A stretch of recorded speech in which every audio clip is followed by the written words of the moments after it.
Here's how I make Yorkshire puddings, and I guarantee they are delicious. Now, my family's about to come home from a particularly grueling children's birthday party, and I want to surprise them with something delicious when they come in. So I'm going to make them Yorkshire puddings with some really finely sliced roast beef tenderloin, with some rocket and a little bit of horseradish, and they're going to go crazy for it. Now, the beautiful thing about Yorkshire puddings is they're really easy to do. All you need is 150 grams of regular flour, ideally sifted, 200 ml of milk, 4 eggs, and a quarter teaspoon of salt. Now mix up the batter, and as soon as we're done with that, we'll then move on. I'll show you what to do with it. Now, I don't recommend using an electric beater for making batter. It never really seems to come out right. I think it's something to do with the gluten developing in the flour. I don't really know what it is, but it's always best to mix it by hand. I make a little well in the middle, put the eggs in, beat the eggs until the batter is reasonably stiff, and then start adding milk. And at the end of it, honestly, if you still have lumps in it, you can just put it through a sieve and just get the lumps out that way. So it's pretty straightforward. Okay, so let's just get all of the flour off the sides. I often find there's little cheeky bits down the bottom that didn't get mixed in properly, so it's always really worth getting in there with a spatula. Okay, then make an assessment of how lumpy your batter looks, and mine does not look too lumpy. I didn't take a great deal of care over it, but it looks okay. I might just put it through a sieve anyway, just because. All right, let's see what we find in our sieve. There's actually more lumps in there than I thought we had, so let's just work those through. There we go. Great cheat code for getting all of your batter nice and smooth. All right, then just scrape it off the bottom. All right, lovely batter. Now, anyone who's ever had roast beef and Yorkshire pudding, obviously it's a bit of a stereotype, a British stereotype, but the flavor combination is just divine. And what I bought here is just over a pound of tenderloin, which is a very, very tender meat. It's gonna melt in the mouth. And what I would recommend with a dish like this is go for less quality meat. This is about $20. It wasn't cheap, but this is gonna be fantastic because we're gonna slice it really thin and just layer it on there in a really nice way. So, and we'll pan fry that. So let's put that to one side. Now the oven has just come up to temperature. The temperature we want for the oven is about 450 degrees Fahrenheit, whatever that is in centigrade. And what I'm going to do is I'm going to add some oil to each one of these little cookie, what are these, cupcake, what is it, I don't know, muffin pan? I think they call it a muffin tin here, or muffin pan. Now I'm using avocado oil because it's a high temperature oil. It's way fancier than you really need for this, frankly. You could use any high temperature oil or any oil that you have to hand, but what you want to do is get this into the oven and get all that oil really nice and hot and smoking. And once we've done that, we'll get that out and we'll put batter in.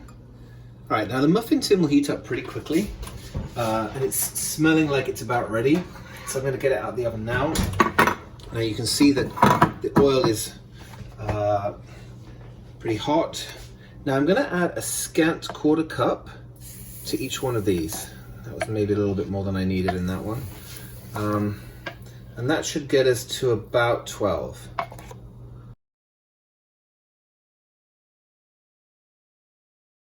That is pretty good. I feel like I measured that well. Maybe put a little bit more in that one. Maybe just put the last of it in that one. Cool. All right, that has divided up pretty much perfectly. So let's get these back in the oven. All right, now they should be reasonably near the top of, as I say, an oven at about 450. You do not want to open the oven. They should be in there for about 20 minutes. Really, they just need to turn brown. That's the important thing. Don't open the oven because terrible things will happen to you forever. Okay, my cast iron pan is starting to smoke, which means it's time to get this meat in. Now all I've done to the meat is I've put some olive oil on it and I put salt on it. That's pretty much it. And what we're aiming for is an internal temperature of about 120 degrees on this meat, no more than that. I mean, this is really high quality meat and I want it to be rare to medium rare. So I'm going to keep a close eye on the temperature because I really don't want to overdo it. Bear in mind that when it rests, the temperature will go up a little bit. So let's keep an eye on that. All right, it's almost time for my family to arrive. So let's have a look. The internal temperature here is currently 135. There, it's 126 there. 140. It's not an exact science, man. 120. You need to go by feel as much as anything. I mean, it's pretty much where I wanted to be. Now, if we were to cut these open, they've been resting for a good 5 minutes now. So let's just cut them open and have a little look and see what they're like inside. Oh, look. That is what we want. That is bang on. Great.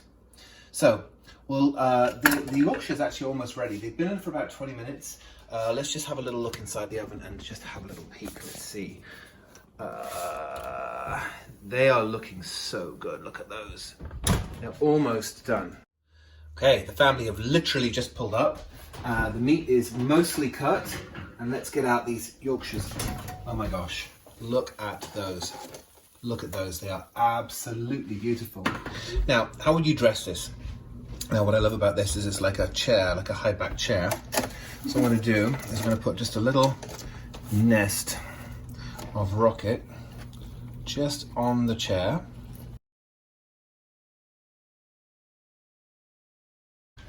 And then I'm going to drip a little bit of horseradish on here. On here. Oh, it's just falling off. I think what I'm going to do is just put a little bit more arugula on the top. I can't see through them. No, I guess I would make it. And just a little bit more, a couple more drips of horseradish. There we go. That is beautiful. I'm going to take a picture of it. Kids, what do you think of your Yorkshire puddings? Great! Great!